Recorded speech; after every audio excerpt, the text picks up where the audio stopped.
How y'all doing?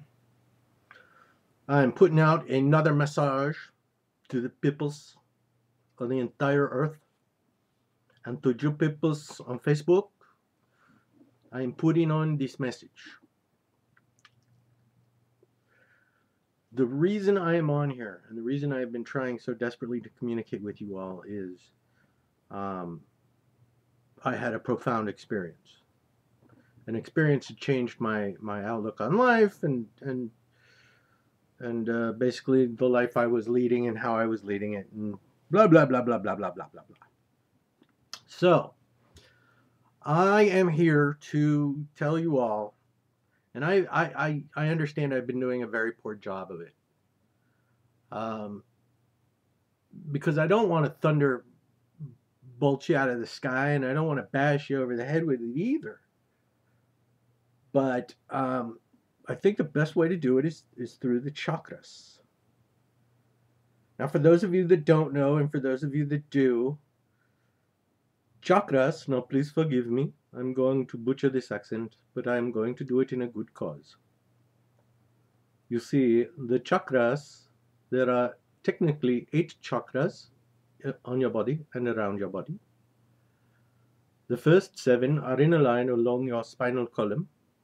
It is a skeletal thing, not really. So these are chakras are centers of energy, of swirling vortices of energy inside your body that move your energy up and down your spine and out to your fingertips and out to your little toesies. You know who I'm starting to sound like? I'm starting to sound like that Monkey King thingy from that animated TV show about Madagascar. Who loves my bottom? You know, that kind of thing. I don't want to go that far. So okay, let's just be serious about it. Yeah, I had there was a profundity in my experience, and I'm trying to share that profundity. And I'm doing a piss poor job of it because there just aren't words to describe it. Because it's not an epiphany. Epiphany is where you have that moment of enlightenment when you're aware. I had my moment of lightness when I came back to awareness. Let's just put it that way. I have questions about the nature of reality. I have questions about the nature of spirituality. I have questions about the nature of physicality. Now, the chakras, each of the chakras, 7 chakras lined up in your body and the 8th which surrounds it, deals with a different thing, okay, both physically and emotionally. So your 7th chakra, which is down around your coccyx and your anal ring, that's where your bowels are. That's the energy of your bowels. It's also where you emotionally dump things out. Now, this is your bottom, this is your first chakra.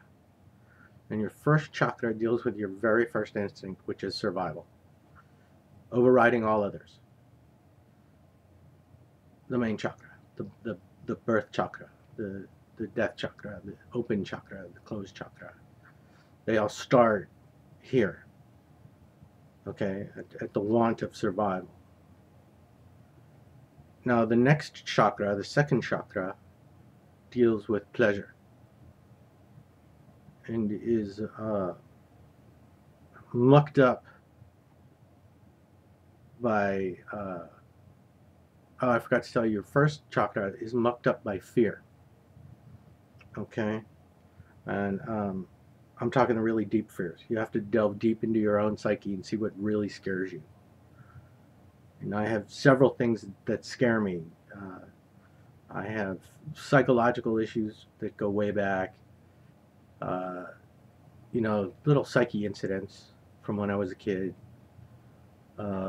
Little memories. I don't really have detailed memories of anything. I can recall a specific memory if you give me enough time. I have almost zero emotional attachment to it if I do. But I remember overall feelings. You know, what was the overriding feeling I had during that period?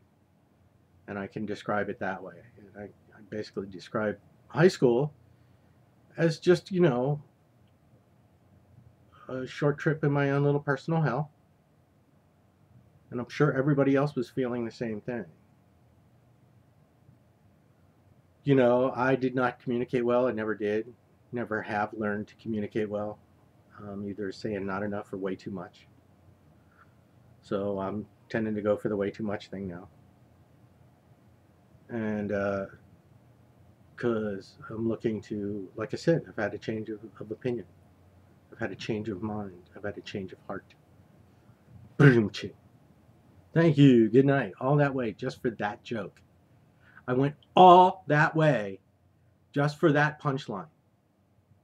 You guys should be bowing down to me as a comedic genius.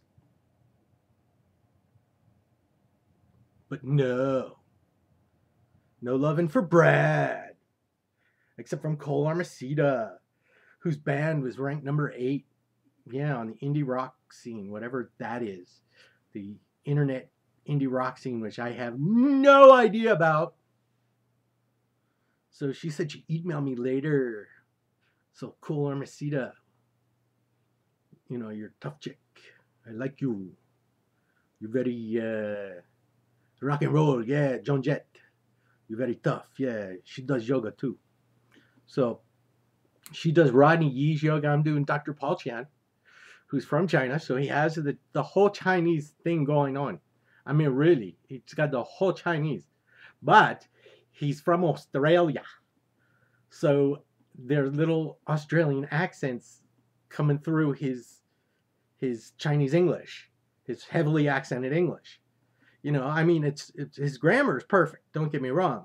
The man doesn't miss a word, but you can tell it's his second language because he still is. The music of his language is still Chinese because you can hear it in the rhythms of his speech. See, that's how I'm so good at both math and languages. Is you just get an ear for it. So I know why the different Chinese things or the different accents do that, and you know, I still can hablando. I still habla with some of the best of them, and I parlay with a couple. You know, and I've been interrogate once or twice, but that was a whole other church issue. So, all right, so I'm saying welcome to you all. Welcome to my nightmare. I'm going to go try and trim my nails and maybe play my guitar, in which case I will broadcast it for the world to see my terrible guitarness. Goodbye.